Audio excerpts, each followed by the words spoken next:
Blake, and this is Brian. We're from Young's Greenhouse and Florist, and this is It Ain't Dirt, It's Soil. The short version.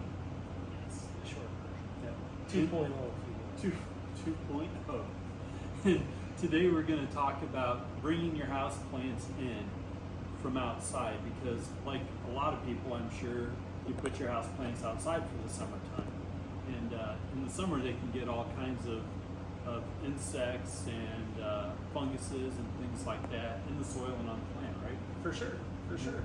Bugs, aphids, spider mite, mealybug, white fly. Oh yeah. And this has been a rough year for spider mite. It's been a real bad year for hot and spider dry. mite. I've seen spider mite almost everywhere you look. My tomatoes at home have spider mite. Dude, Yeah. where do you think it came from?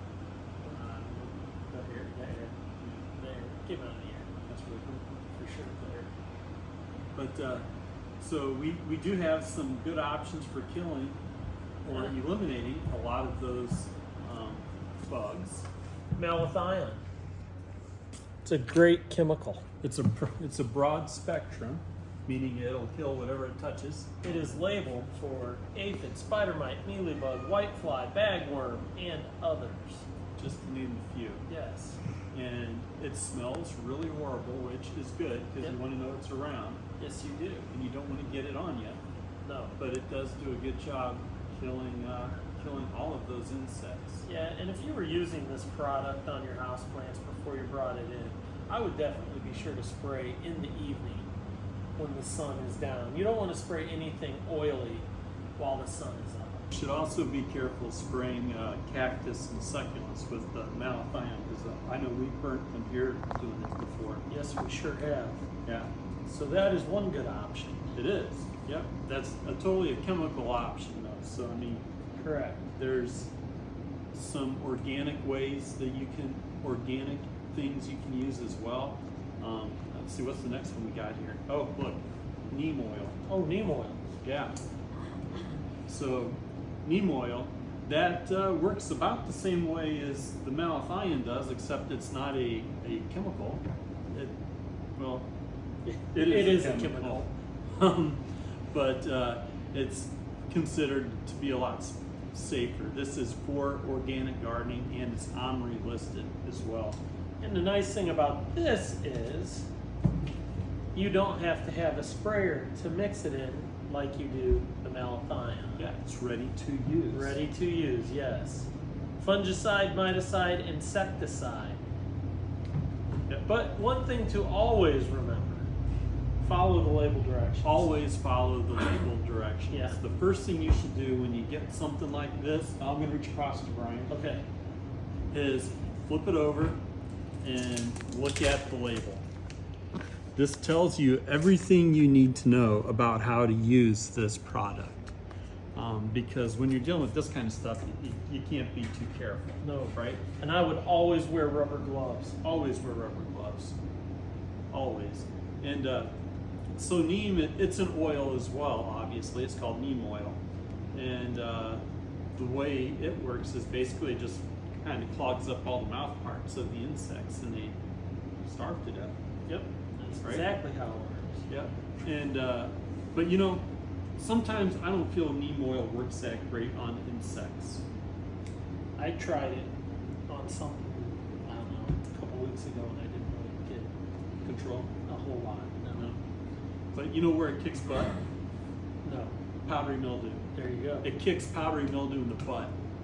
Then that's a good choice for powdery mildew. It's a great choice for powdery mildew. So if you have powdery mildew, I would suggest using neem for sure.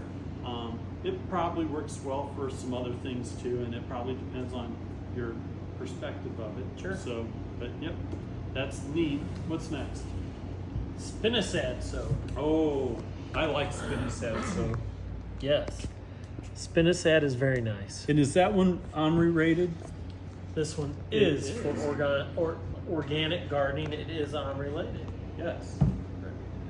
And so it's an insecticidal soap with spinosad, and the spinosad works well on thrips. So if you think your houseplants might have thrips, spinosad is the way to go. Yep. If I remember from when we used to grow poinsettias, it also worked well on whiteflies because it actually killed the eggs. Yes, and I think that's pretty good on aphids too. Yeah. Let's just see what it's all listed for. So Notice I am opening up the label. well, I'm not sure about the spinosad on the aphids, but I know the insecticidal soap kills the heck out of some aphids. Yeah. And mealybugs. It works well on mealybugs and spider mites. It really works on any of the sucking insects. It does. It works real well on them. It's probably my preferred method. I use it in my garden. Oh yeah, for sure. And you can use this up until, well, you can use it on vegetables, fruit, citrus, berries, ornamentals, garden and greenhouse. Yeah. So It's a very diverse. yeah. So Yeah. we're probably how many weeks out from bringing your houseplants in? 6 weeks. Probably 7. six or 7 weeks. Yeah.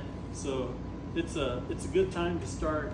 If you're going to apply a product to help clean your plant up before you bring it in, it's a good time to start because you can give it 2 or 3 Yep, applications, multiple applications. which is generally what's needed to clean something up Right. before you bring it in. So Yes. let's see, what else do we got here? Oh, caterpillar. This is BT. This is great for caterpillar insects.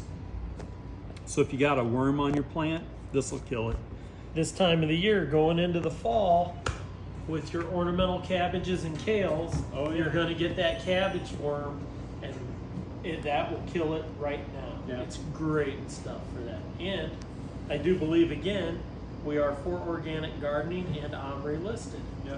And so if you walk up to your house plants and a bunch of moths fly away, Yeah. right? Which That happens. that happens. I don't know where the heck they come from. I don't know either. Yeah. The air. The air. Yeah, that's where the darn insects come from, is the air. But the BT does a great job on caterpillars. It works within a day. You spray it on them, they stop feeding, and then they kind of wither up and dry out. So it's a pretty good product to use to get the worms off of your plants. In fact, we should think about using some of this on our cabbage and kale crop. Yep, I think we need to. Yeah, It's that time. it is. So another one, and I like this one. Midacloropid. Yes, it is systemic insect granules. So this is a good one. You put it on the soil of your plant, of your house plant, and when you water it, the water goes through the insect granules and down into the root zone of the plant, where the plant takes it up and makes the plant poisonous to the bug. It does. And this will also take care of soil gnats. Yes, it kills soil gnat larvae dead. It does. So, that's probably, of all the bugs I worry about bringing into the house, Soil gnats. Soil gnats are- Because they're the biggest pain in the butt. they are. And this will take care of the larvae. So it usually stays in the plant for 4 to 6 weeks. Yeah, I think up to 2 months. 2 months. That might be pushing it. my I'd say experience. be pushing it. But if you use that, that'll totally help you from keep bringing soil gnats in your house. Yeah. And it'll also work on all the other classic sucking insects, aphids, whiteflies, It has mealybugs. mealybug resistance for sure. Kind of works on scale, but not Yeah. really. Right. But So- that is another great option if you're bringing your house plants in. Yep. To help keep them clean. Yeah. And then this is just a broad spectrum fungicide.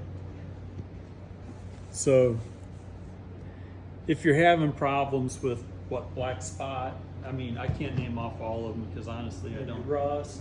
Yeah, rust. Oh gosh, what gets rust? Sansevierias get rust. Yeah. What else do you see? Philodendrons. Philodendrons. It works on that. It also takes care of the black spot that so many of those plants do get.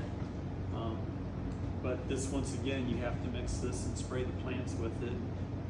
That way, You'll want to have a nice sprayer. yeah, you'll want to get a sprayer. Get yourself a nice spray bottle. Yeah. And what should you also do? I would probably wear a mask. I would probably wear a mask Maybe too. like an N95 mask. Yeah, if I was doing this or the malathion, Yeah, I'd for probably sure. wear a mask. Yeah. Yeah. And, you know, spray again with the fungicide. I would probably spray in the evening myself. I mean, we spray everything in the evening, so Yeah. it's just when we do it.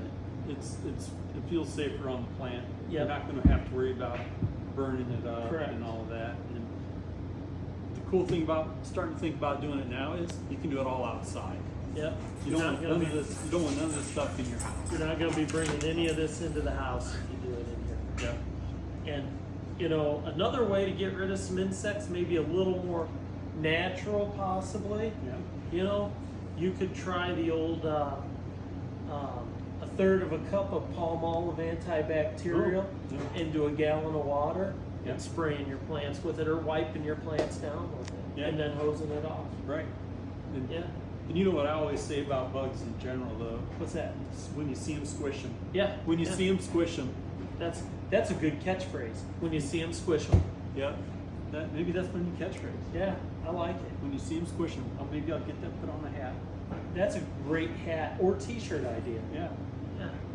But Yeah. that's the best way to get rid of. You can kill most of the bugs just by doing it that way, and then this stuff doesn't have to work as hard. Right. Because sometimes it works and sometimes it doesn't. It's just like everything else. Yeah. But squishing them Always works. That was good. That was. Yep. So then obviously repot. But I guess is that about it? That's about it for today, I think. I think so. Maybe we'll come back to you next week with another episode of It Ain't Dirt, It's Soil. I'm Brian, I'm Blake. signing off.